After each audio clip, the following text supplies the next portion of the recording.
Alright, this is the brief on the essential rules for locating objects using the Spanish verb estar.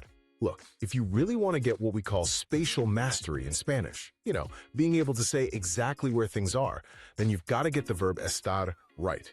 So, let's just dive straight into the 3 essential checks that make this all so simple. First, estar is your exclusive tool for location, period.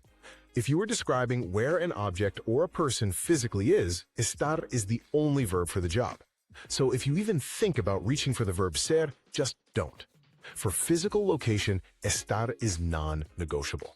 Second, your location phrase absolutely has to have a preposition.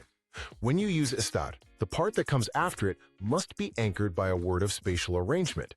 Like en for in, debajo for under, or detrás for behind. That little preposition is the bridge that connects the verb to the place. And finally, your last critical check is always the conjugation. It doesn't matter where something is, you've always got to match the subject of your sentence with the correct form of estar.